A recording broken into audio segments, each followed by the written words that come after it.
Hello DIY friends, welcome back to my channel. I'm Danie, your friendly neighborhood DIYer, and this is another episode of Can I Make It For Cheaper? A series where I take your suggested highly priced decor items and DIY dupe it in hopefully a high quality way for 1/3 of the cost. At the end of this episode, we are going to do a cost evaluation to really determine if I can make it for cheaper.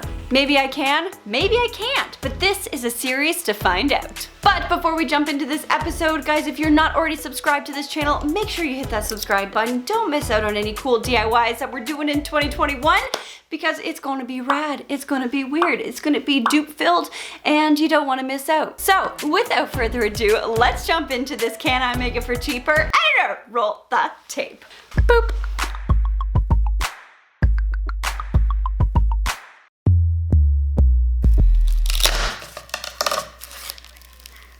That's what I don't want to do. All right, Urban Outfitters, you're on the DIY chopping block. Suggested by Keegan, for this Can I Make It For Cheaper episode, I am focusing on the infamous Isobel Bookshelf, currently valued at $749. I gotta say, I am a big fan of this shelf. I too have been looking at this for quite some time. I love the arches in it. I love the modular shapes of all the different shelves. And I think this would be genuinely a really cool piece to try to build. So I'm excited. Now, $800 is pretty steep. I think that we can definitely make this for cheaper, and I think we can make it just as cool. One thing I do want to note about the cost factor is that I don't evaluate the tool cost into this entire evaluation. It would cost a lot of money to go and buy a bunch of tools just to build this project. I just factor in all the materials, and that includes screws or wood fill, things that I might already have. I still calculate that into the cost to really determine if we can in fact make this for cheaper. So with all that said, let's get into it. Okay, just got all my pieces picked up from Home Depot. I also have a coffee maker in the back seat. I don't want to talk about it. So I am off to my friend Jess's place, and her dad owns a big shop in the basement, so he's letting me use the shop this week because this was a bigger build, and She Shack just ain't gonna cut it. So let's go. For this project, I was building with one sheet of 5/8" MDF, 3/4 inch plywood, and two 1/4 inch plywood. Also, guys, did you notice what I'm driving right now? It's not mine. Driving this has made me learn I need a truck more than I thought I did. They're amazing. Also, can I just show you the view from this place? Look at those beautiful Canadian rolling hills. All right, let's get DIYing. Having a full workshop to build this bad boy was such a game changer for me. It had a router table, a massive table saw attached to a big work table area, a stationary miter saw, what a dream, and a vac system. I mean, literally what more could a DIY girl ask for, right? I was so excited. To start this bookshelf, I first needed to measure and cut my 3/4 inch plywood sheets to create my shelving. I mean, can you literally see how happy my face looks right now? This was a dream way to cut my plywood. From there, I took my strips and cut each piece into its necessary sizing. If you're interested in my plywood cut list, feel free to head over to my project board where all these measurements are available. And of course, just to make sure all of my measurements and cuts were correct, I started to do a dry fit on the table. And it was a good thing I did this because I did realize one of my shelves was 2 inches too large. So hooray for dry fits. Basically, there's the frame as it stands. Not bad, right? I also have 1/4 inch plywood there that is going to go on top of this piece, and it's just going to run around this way, and then it's gonna run on this side, and I'm gonna be curving it, and I'll show you a little trick to make the plywood curved. So now that our dry fit was complete, it was time to start assembling. I was using 3 tools to do this: a 1/8 inch drill bit to pre-drill, a number 8 countersink, and a drill bit driver with a 1.5 inch screw. Essentially, all I would do was add wood glue, clamp 2 pieces together, pre-drill it, countersink it, and then screw. Because the skeleton of these shelves were going to be on the inside, and because I was painting this white, I didn't bother to use a Kreg jig that would hide all of my screws. I simply just went about this with a glue and screw approach. Well, okay, a glue, clamp, pre-drill, countersink, and screw approach. Yes. And I simply continued this method to build through all the rest of my shelving and side frames. From there, I took out my MDF sheet and got my measurements marked to create the front face for my shelf. Once again, I had a little help to get the entire sheet cut to size, starting with my horizontal cut, then my vertical. God, I love that table saw. So here's where it took a little finagling. Because I needed my MDF sheet to line up properly with the top of my shelf, and also I needed to be able to see where my shelf holes were going to be later so that I could trace out my modular windows. Once I had that laid out, I also marked off my rounded corners and cut them using my jigsaw. After that, I added a little bit of glue, attached my top, and screwed it in place.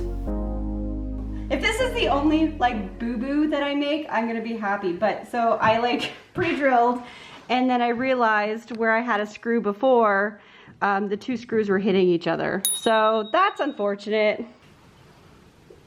Where's that emoji?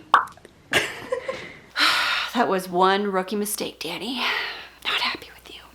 As a final step to my day, I used my brad nailer to secure the inside of the front piece so I wouldn't have so many screws to cover later. So screws on the outside and brad nails on the inside.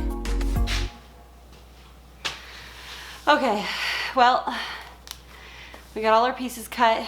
We got the front on. Basically, we're ready to cut the modular sections tomorrow. We're gonna cut the back piece and then we're ready to paint. Guys, we're almost done. This is amazing. I'll see you tomorrow. Day 2, we're getting on the DIY. It is day 2 and we're doing some DIYs. So at the start of day 2, I needed to trace out my modular windows and cut them out. But it was at that moment I realized there was something very strange about my design. Wait a second. I've done this backwards. I did it backwards, like I made the whole shelf backwards. Okay, well that's funny. So we're just going to like flip it. We're mirroring what we did. We're gonna go with it. Yep, so I accidentally ended up attaching the front on the back side of the shelf versus the front side. I mean, it doesn't change the design in any way. It doesn't ruin it in any way. It just means it's kind of backwards. Oops. Proceeding forward, I got all my windows mapped out and now all I had to do was cut them out using my jigsaw.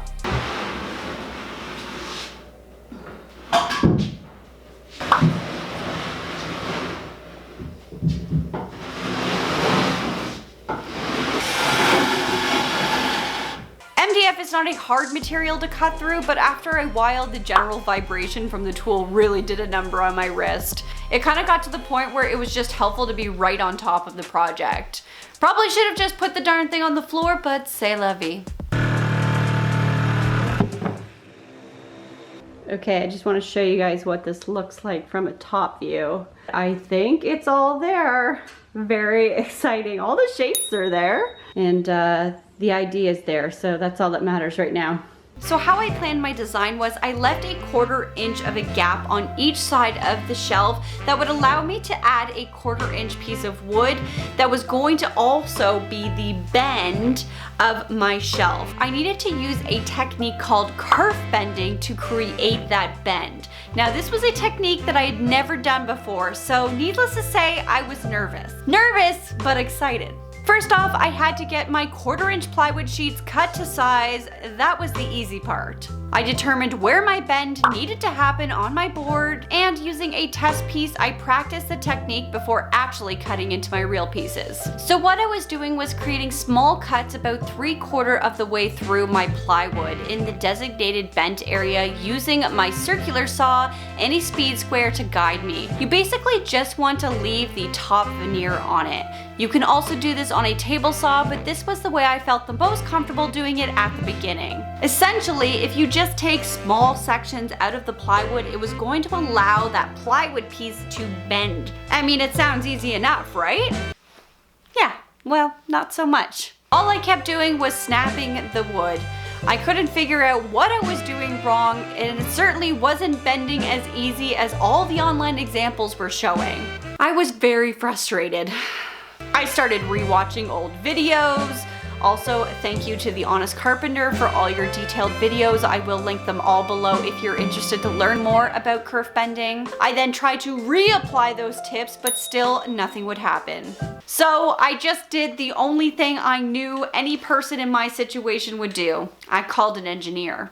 So my partner Jeff showed up at the shop after work, and I think he was there for probably 5 minutes when he pointed out the most obvious thing that led to my demise.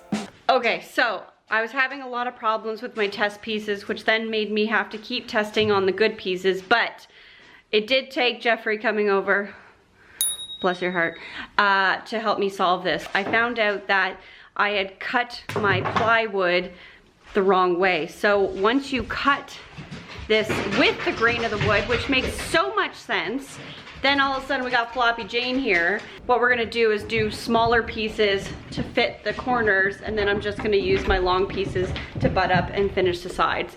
So it's gonna work, and now I have help. I'm leaving. So I set myself up cutting in the direction of the grain, and voila. She got bent. From there, I added some wood glue into the cuts and secured it to the bent part using a brad nail. And as a last step to this day, I added the final side pieces to finish the outside and called it. Long day, DIY friends. It was the final day in the shop, and now that all the hard work was done, it was time to get all the finishing touches done to this piece before I was ready to paint. I cleaned up some of the cuts of the holes, I sanded down the entire piece, used my router to round out and clean up the edges of the shelf openings, I got the back of the shelf cut and ready for painting, and I used a hole saw to cut cord holes in the back because you just never know.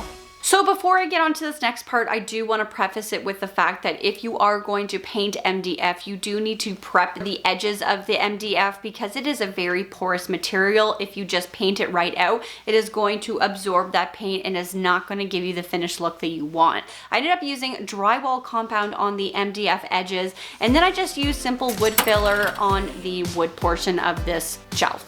Now, I was actually using a DAP wood filler, which goes on pink and dries natural, so this was very exciting. Ooh, fancy. Okay, so everything, all my edges are covered. It kind of looks crappy right now, but it will look better once I sand it all away. Yeah, so now I just have to wait for this all to dry, and then I can sand it, and it should be ready to go. I guess I'm just gonna clean up my workstation now and wait for things to dry, because that's all we can do. Because if you got time to lean, you got time to clean. You know what I'm saying? So at this point, my wood filler and drywall compound was taking much longer than I anticipated to dry. So I just decided to pack everything up, get the shelf into my truck, and bring it home so that I could finish it in the studio.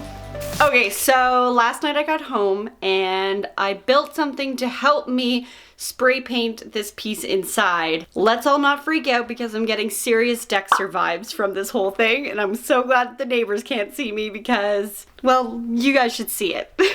So I set up this like quarantine paint bubble inside my workspace. I've been sanding all morning so that this would be ready to paint today. This is what it is. My little paint bubble shelf. How lovely. I think the funniest thing yesterday, Jeff came home and this whole thing was up and it like didn't even faze him. This is not even weird to him. I know that this was a lot of fun to make. It was like building an indoor fort. I know that this paint is going to be probably very messy, but I also know it's gonna be a lot of fun.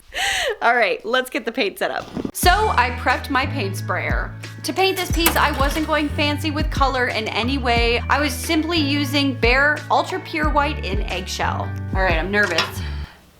Whew. So many things could go wrong at this point. All right, let's go do it.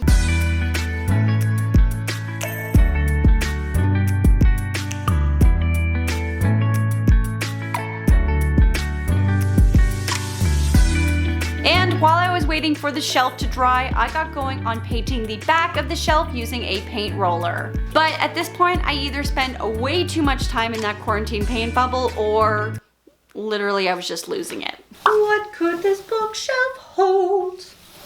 I don't know, but maybe I will go with plants.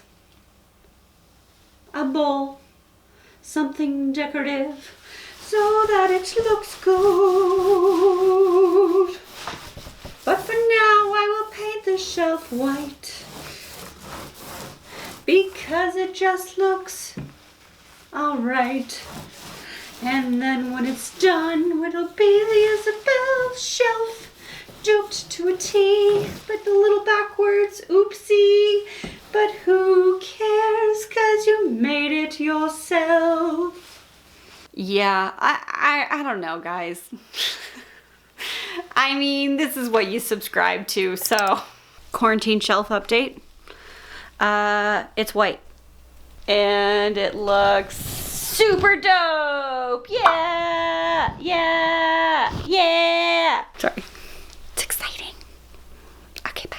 The next day, with my paint bubble gone, I could finally attach the back of my shelf to finally complete this bad boy for good. Using my brad nailer, I simply lined my back piece up and secured it into place. After all that, it was finally time to reveal my labor of love.